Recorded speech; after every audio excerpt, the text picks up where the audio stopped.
म सम्पूर्ण भक्तजनहरूको ध्यान आकर्षण गर्दै आग्रह गर्न चाहन्छु, धर्मो रक्षित रक्षति। बहुजन हिताए बहुजन सुकाए र लोकानुकम्पाएको सनातन मान्यतामा अडिग हाम्रो समाज। आज यही व्यवहारलाई व्यक्तिगत स्वार्थ र पुँजीको लोभमा परेर हामीले हाम्रो संस्कार र संस्कृति बिर्सिरहेका छौँ, हाम्रो अस्तित्व गुमाइरहेका छौँ। महर्षि पाणिनीले विकास गरेको संस्कृत भाषा आज बेलायतको युनिभर्सिटीले अध्ययनको विषय बनाइरहँदा अनि हामी भने हामीसँग भएको हिरा गुमाएर अरूको फलाम खोज्दै हिँडेका छौँ। आज विश्वमै सबैभन्दा महत्त्वपूर्ण मानिने वैज्ञानिक र आधुनिक विज्ञानको क्षेत्रमा समेत गहिरो प्रभाव पुर्याउन सफल ती वैज्ञानिकले पनि सनातन संस्कृतिलाई विज्ञानको मुख्य जड मानिरहँदा आज हामीले भने त्यही संस्कृतिमा भएको झिनो त्रुटिलाई लिएर विचलित बनाइरहेका छौँ। म दृष्टान्त देखाउन चाहन्छु सभाध्यक्ष महोदय। क्वान्टम फिजिक्सका पिता तथा नोबेल पुरस्कारका विजेता वार्नर हाइजेनबर्ग भन्नुहुन्छ, after the conversation about the Hindus philosophies, some ideas about the quantum physics have been so much crazy and it made much more sense. यही कुराबाट प्रश्न हुन सकिन्छ कि क्वान्टम फिजिक्सका निकै दुःख र जटिल कुरा पनि सनातन संस्कृतिमा आधारित ती सिद्धान्तहरू सुन्दा सहज भएको अनुभूति हुन्छ। एटोमिक बमका पिता रोबर्ट हैम्बर भन्नुहुन्छ, A Bhagavad Gita is the most beautiful philosophical song, adjuring to the all-known tongue. पहिलेका वैज्ञानिकहरूले पनि भागवत गीता पढ्ने गर्थे, त्यही भागवत गीताबाट ज्ञान आर्जन गर्ने गर्थे अनि त्यही ज्ञानलाई वैज्ञानिक अन्वेषणसँग जोड्ने गर्थे। महान वैज्ञानिक अल्बर्ट आइन्स्टाइन भन्नुहुन्छ, We owe a lot to the Hindus' philosophies who teach us how to count, without which is worthless scientific discovery could have been made. अर्थात् आज महान वैज्ञानिकले पनि सनातन संस्कृतिलाई खुलेर प्रशंसा गरिरहँदा हामी जो सनातन संस्कृतिका मालिक हौँ, हामी जो हिन्दू धर्म ग्रन्थका हिस्सेदार हौँ, तर किन आज हामीले सनातन संस्कृतिलाई भन्दा नवागन्तुक संस्कृतिलाई बढी महत्त्व र प्राथमिकता दिइरहेका छौँ?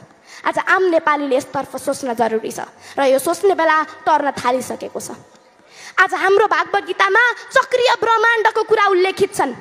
उपनिवेशमा जीव, आत्मा र परमात्माको सम्बन्धलाई उल्लेख गरिएको छ। पतञ्जलिका योग सूत्रहरू रोग लागेपछिको उपचार होइन सभाध्यक्ष महोदय, रोग नै लाग्न नदिने र दुर्बलता हटाउने एउटा अचूक उपाय हो। कैयौँ वर्षपछि हुने सूर्य ग्रहण र चन्द्र ग्रहण हाम्रो पात्रमा कैयौँ वर्ष अगाडि उल्लेखित छन्। ती कुनै वैज्ञानिक खोज र अनुसन्धानको उपज होइन, ती त हाम्रो सनातन संस्कृति र हाम्रो धर्मको उपज हो। यो कुरा आज सबैले मनन गर्न जरुरी छ। कतिपय अवस्थामा धर्मलाई सही व्याख्या गर्न नजान्दा हाम्रो उपनिवेदमा लेखिएका कुराहरूलाई तथ्याङ्कित रूपले परिमार्जन गर्न नसक्दा आज हाम्रो धर्मको गलत व्याख्या भइरहेको छ। सनातन संस्कृति कुनै पनि रूपमा विवादित छैन, न त लैङ्गिक रूपमा विवादित छ, न त जातीय रूपमा विवादित छ। यत्र नार्यस्तु पूज्यते तत्र रमन्ते देवता, अर्थात् जहाँ नारीको पूजा हुन्छ त्यहाँ देवता रमाउनुहुन्छ। सर्वे भवन्तु सुखिनः सर्वे सन्तु निरामया सर्वे भद्राणि पश्यन्तु मा कस्यचित् दुःख भाग भवेत्। अर्थात् सनातन संस्कृति सबै मानिसको अधीनमा छ। यो सबैको हित जित र विश्वासको पात्र बन्दै आज संस्कार, संस्कृति, रीति थिति, गुण व्यवहारमा आधारित एक लोकप्रिय संस्कृति बन्दै आइरहेको छ। यी सबै कुरालाई विश्व सामु पुर्याउने महान लक्ष्यका साथ सबै पर्यटकले मन पराउने धार्मिक, सामाजिक र सांस्कृतिक रूपले भरडीपुर र पोखराको यो पवित्र भूमिमा आयोजित गण्डकी कोटी होम एक कोसेढुङ्गा साबित हुनेछ।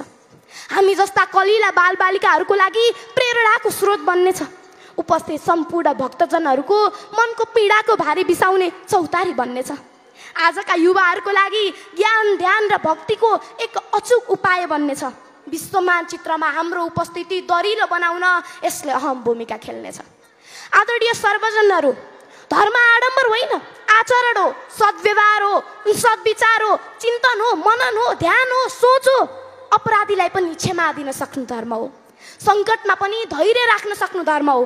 अनियन्त्रित इच्छा शक्तिलाई नियन्त्रणमा राख्न सक्नु धर्म हो।